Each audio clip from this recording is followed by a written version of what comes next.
Good morning. 2 minutes before 6, 5/24, 2023. So it's noted longer 23/23.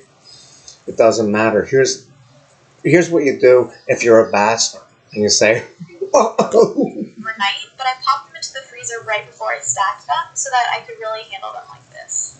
So once all your tiers are stacked, it's time to cover up any exposed cake boards or any little gaps that might exist between the tiers. So I'm just piping a bit of frosting at the base of each tier and then smoothing it using a small offset spatula and my bench scraper just to remove any excess. And then comes the final part, which actually I think is the most stressful, which is figuring out how to transport your cake to the venue. So I got just a simple moving box from the Home Depot. I think it was literally $1, but if you plan ahead, you could definitely order a square cake box online that was 12 by 12 or whatever your cake base is. This one actually was 12 by 16, but it worked like a charm and I was super happy with it. So once I taped it together, I took an X-Acto knife and I actually cut the sides so that I could create a flap that would flip down. So I cut the long side of my box, pulled down that side, and then very carefully slid the cake into the box. Disregard my facial expression here. The cake is very heavy, so definitely took a lot of effort to get it in there. Once it was safe and sound, I pulled that flap right back up and taped it into place. Right after this, I literally got in an Uber XL with the cake, dropped it off at the venue, and then raced downtown to meet up with the rest of the bridal party.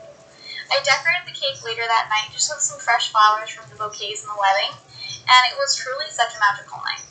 So long story short, wedding cakes are a ton of work, but they're totally worth it. If you have any other questions I might not have covered in this video, I have a really detailed blog post on all of my tips and tricks for making a 4-tiered wedding cake. The tiers on this cake are made with 10-inch, 8-inch, 6-inch, and 4-inch cake layers. I've cut out some parchment rounds to line the bottom of the pans with, and I've sprayed them with some nonstick cooking spray. You can see I also have placed a flour nail upside down in each pan, and this helps get heat to the center of the layer, which helps large cake layers bake more evenly and more quickly, so I highly recommend doing this. If your flour nail shifts as you're pouring the batter in, don't worry about it, just recenter it and press it down to make sure that it's all the way flat against the bottom of the pan. Another great tip for making sure that you get even cake layers is to weigh your pans. If they have the same weight of batter, then you know that they're going to turn out to be the same height, and that is exactly what you're after. Before you pop your cake layers into the oven, it's really great using the kitchen towels. Just bang these against your counter to help get any air bubbles out of your layers. By hitting them on the counter, the air bubbles are going to rise to the surface, and that way they won't bake in the layers, leaving any pockets bare. The bride wanted 4 different flavors in her wedding cake, which included red velvet, funfetti, chocolate, and carrot cake. So that first round of layers that were red velvet were made in 10-inch cake pans, and these funfetti layers are 8 inches across. So with 8-inch cake layers, you don't really need to use a flour nail or any cake pan that's smaller than that, but if you're making layers that are bigger than 8 inches, I highly recommend using a flour nail. So half the battle is just making all of your cake batter and baking your cake layers. Once you get to that part and your layers have fully cooled, run an offset spatula around the sides of the pan to help them easily release as you flip them over. This is the point when I like to remove any flour nails that are baked into my layers. I then flip them over and use a large serrated knife to level my cake layers. How I level my cake layers and trim away any caramelization, you can click the link in the upper right corner. The main gist of it is just to keep everything close to your body, and to try to keep your knife looks like a sharp knife. That way you'll just remove the cake top, and you'll be left with a perfectly flat and level cake. I like to do a couple passes after I remove the top, just to make sure that everything is perfectly flat, and that there aren't any crumbs left in there. I repeated this process with all of my cake layers, and this step is absolutely mandatory. If you want to build a cake that is perfectly straight and nice and level, leveling your cake layers is an absolute must. It's going to make the assembly of the cake so much easier, and you will thank yourself later. As an added bonus, you can taste test the layers by eating some of the cake layers. Save them and give them to the bride, which is what I chose to do. The next step is to start assembling those tiers. So to do this, you're going to need a lot of tiers.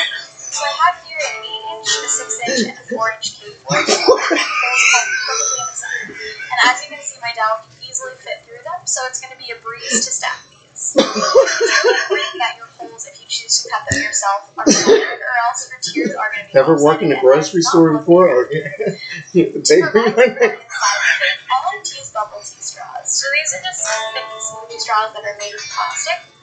If you don't want to use these, you can totally use wooden dowels as well. But I think these have a lot of uses and actually provide just as good support as wooden dowels.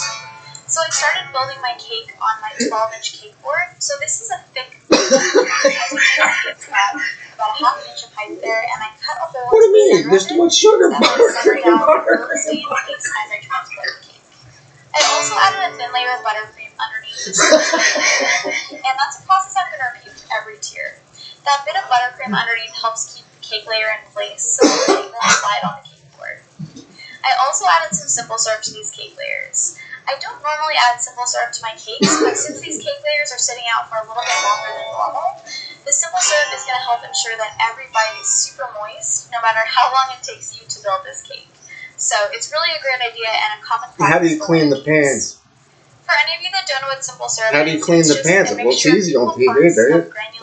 It looks easy, but how do you get rid of all the sugar and how do you clean it? You need water, you need baking powder, you need all kinds of instruments, including, bachelor with white and black, last fall. Because it says man shot in Chinatown, police capture suspect on I-95. So to do that, you have to fill it in with a lot of buttercream. The bride was also a huge fan of frosting. The bride was a fan of frosting. Fan of frosting.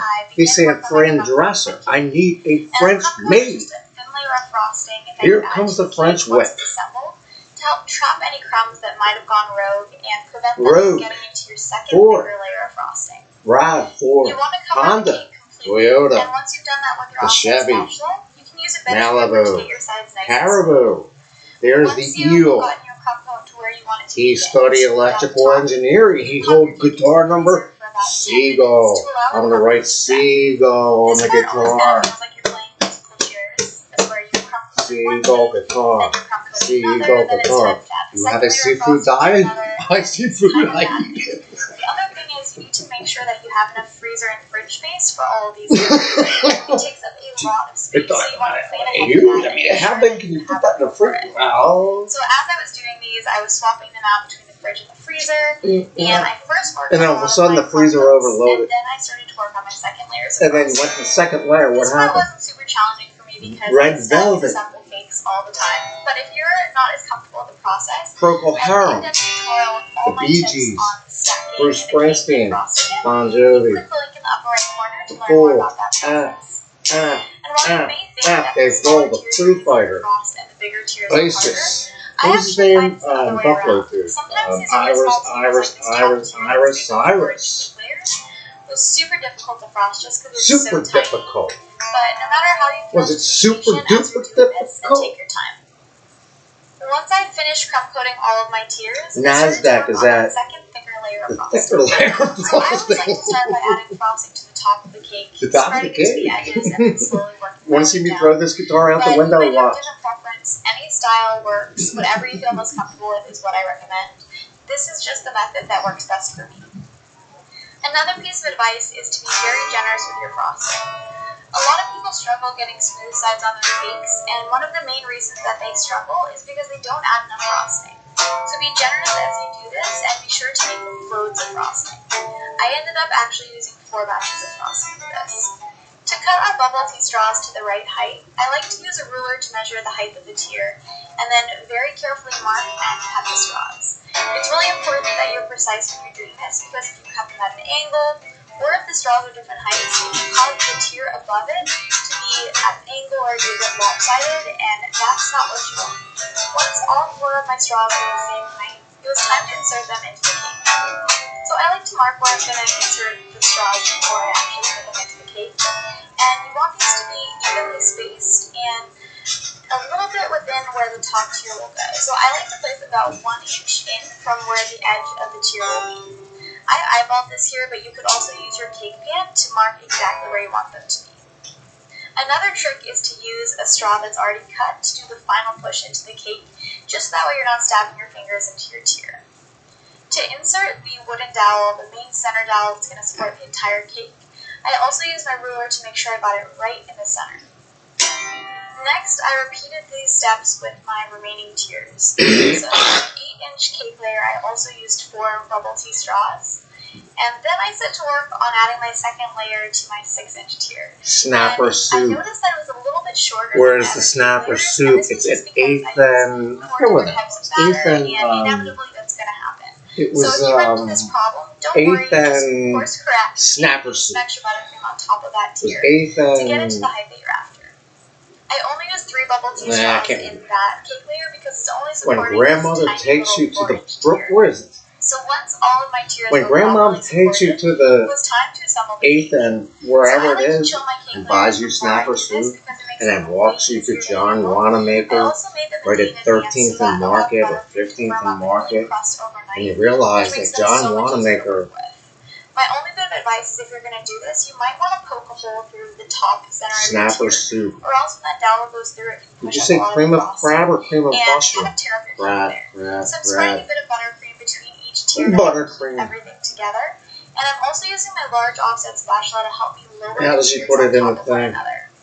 Most of these tiers were in the fridge Tiers? overnight, but I popped them Tiers into the freezer right before I stacked them. Oh my God, I got divorced. So once all your tiers are stacked, it's time to cover up any exposed cake boards. Cake board. Did you say snowboard or cake board? A bit of frosting at the base of each tier. And this using a small offset spatula. It's called a spatula. Now, how do you put one of those things into that refrigerator? Hear those birds are nuts, aren't they? That's the Dominion birds? Nah, Mike from Drexel. She's showing you how to make a wedding cake at home. Yeah, only 11-minute video on how to make a wedding cake. For who? For what?